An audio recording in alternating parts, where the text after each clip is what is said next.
ఆశ్చర్యకరమైన బైబిల్ పాఠముగా సమూయేలు 2వ గ్రంథము 2వ అధ్యాయం చదువుకుందాము. ఇది జరిగిన తరువాత యూదా పట్టణములలోనికి నేను పోదునా అని దావీదు యెహోవా యొద్ద విచారణ చేయగా, పోవచ్చునని యెహోవా అతనికి సెలవిచ్చాను. నేను పోవలసిన స్థలమేదని దావీదు మనవి చేయగా, హెబ్రోనుకు పొమ్మని ఆయన సెలవిచ్చాను. కాబట్టి ఇశ్రాయేలీయురాలగు అహీనోయము కర్మెలీయుడగు నాబాలునకు భార్య అయిన అబీగయీలు అను తన 2 భార్యలను వెంటబెట్టుకొని దావీదు అక్కడికి పోయాను. మరియు దావీదు తన యొద్దనున్న వారందరినీ వారి ఇంటి వారిని తోడుకొని వచ్చాను. వీరు హెబ్రోను గ్రామములలో కాపురముండిరి. అంతటా యూదావారు అక్కడికి వచ్చి యూదా వారి మీద రాజుగా దావీదునకు పట్టాభిషేకము చేసిరి. సౌలును పాతిపెట్టిన వారు యాబేష్ గిలాదు వారని దావీదు తెలుసుకొని యాబేష్ గిలాదు వారి యొద్దకు దూతలను పంపి, మీరు ఉపకారం చూపి మా ఏలినవాడైన సౌలును పాతిపెట్టితిరి గనుక యెహోవా చేత మీరు ఆశీర్వచనం నొందుదురుగాక.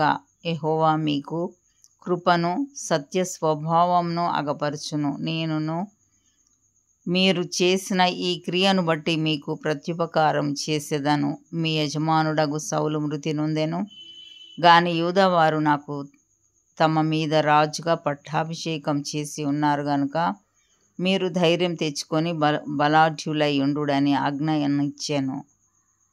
నేను నేరు కుమారుడగు అబ్నేరు అను సౌలు యొక్క సైన్యాధిపతి సౌలు కుమారుడగు ఇష్బోషెతును మహానయీమునకు తోడుకొని పోయి గిలాదు వారి మీదను ఆషేరీయుల మీదను ఇశ్రాయేలు మీదను ఎఫ్రాయిమీయుల మీదను బెన్యామీనీయుల మీదను ఇశ్రాయేలు వారి మీదను రాజుగా అతనికి పట్టాభిషేకం చేశాను.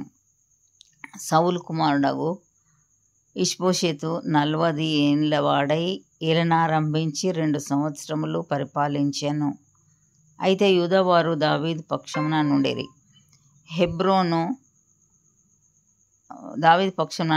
దావీదు హెబ్రోనులో యూదా వారి మీద ఏలిన కాలమంతయు 7 సంవత్సరములు 6 మాసములు. అంతలో నేరు కుమారుడగు అబ్నేరును సౌలు కుమారుడగు ఇష్బోషెతు సేవకులను మహానయీములో నుండి బయలుదేరి గిబియోనునకు రాగా, సెరూయా కుమారుడగు యోవాబును దావీదు సేవకులను బయలుదేరి వారిని ఎదిరించుటకై గిబియోను కొలనునకు వచ్చిరి.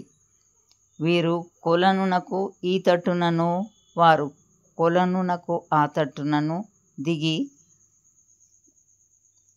ఉండగా, అబ్నేరు లేచి, మన ఎదుట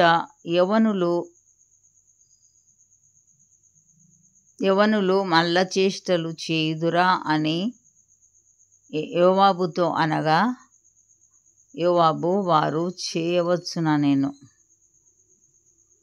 లెక్కకు సరిగా సౌలు కుమారుడగు ఇష్బోషెతు సంబంధులైన 12 మంది బెన్యామీనీయులును దావీదు సేవకులలో 12 మందియును లేచి మధ్య నిలిచిరి. ఒక్కొక్కడు తన దగ్గరనున్న వాని తల పట్టుకొని వాని ప్రక్కను కత్తి పొడవగా అందరూ తటాలున పడిరి. అందువలన హెల్కత్హన్సూరీమని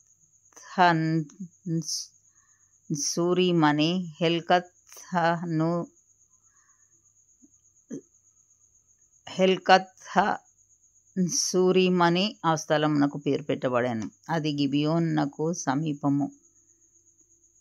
తరువాత ఆ దినమున ఘోర యుద్ధం జరగగా అబ్నేరును ఇశ్రాయేలు వారును దావీదు సేవకుల ఎదుట నిలవలేక పారిపోయిరి. సెరూయా 3 కుమారులగు యోవాబును అబీషయును అషాహేలును అచ్చట నుండిరి. అషాహేలు అడవి లేడి అంత తేలికగా పరిగెత్తగలవాడు గనుక అతడు కుడి తట్టైనను ఎడమ తట్టైనను తిరగక అబ్నేరును తరుముచుండగా, అబ్నేరు వెనుకకు తిరిగి, నీవు అషాహేలువా అని అతనిని అడగగా, అతడు నేను అషాహేలునే అనెను. నీవు కుడికైనను ఎడమకైనను తిరిగి యవనస్తులలో ఒకరిని కలుసుకొని వాని ఆయుధములను పట్టుకొమ్ము అని అబ్నేరు అతనితో చెప్పినను, అషాహేలు ఈ తట్టైనను ఆ తట్టైనను తిరగక అతని తరుమగా అబ్నేరు, నన్ను తరుముట మాని తొలగిపొమ్ము, నేను నిన్ను నేలకు కొట్టి చంపిన ఎడల నీ సహోదరుడగు యోవాబు ముందు నేనెట్లు తలనెత్తుకొనగలనెను.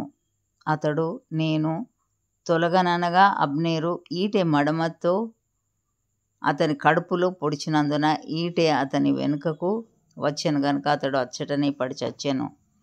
అషాహేలు పడి చచ్చిన స్థలమునకు వచ్చిన వారందరూ నిలువబడిరి గాని యోవాబును అబీషైయును అబ్నేరును తరుముచు గిబియోనను అరణ్య మార్గంలోని గీహ ఎదుటి అమ్మాయను కొండకు వచ్చిరి.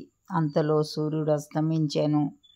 బెన్యామీనీయులు అబ్నేరుతో గుంపుగా కూడుకొని ఒక కొండ మీద నిలవగా అబ్నేరు కేక వేసి, కత్తి చిరకాలము భక్షించునా, అది తుదకు ద్వేషమునకే హేతువగునని నీవెరుగుదువు గదా. తమ సహోదరులను తరుమవద్దని నీవెంతవరకు జనులకు ఆజ్ఞ ఇయ్యక యుందువని యోవాబుతో అనెను. అందుకు యోవాబు, దేవుని జీవంతోడు జగడమునకు నీవు వారిని పిలువక యుండిన ఎడల జనులందరూ తమ సహోదరులను తరుమక ఉదయముననే తిరిగిపోయి ఉందురని చెప్పి బాకా ఊదగా జనులందరూ నిలిచి ఇశ్రాయేలు వారిని తరుముటయు వారితో యుద్ధం చేయుటయు మానిరి. అబ్నేరును అతని వారును ఆ రాత్రి అంతా మైదానం గుండా ప్రయాణం చేసి యోర్దాను నది దాటి బిత్రోను మార్గమున మహనయీమునకు వచ్చిరి. యోవాబు అబ్నేరును తరుముట మాని తిరిగి వచ్చి జనులను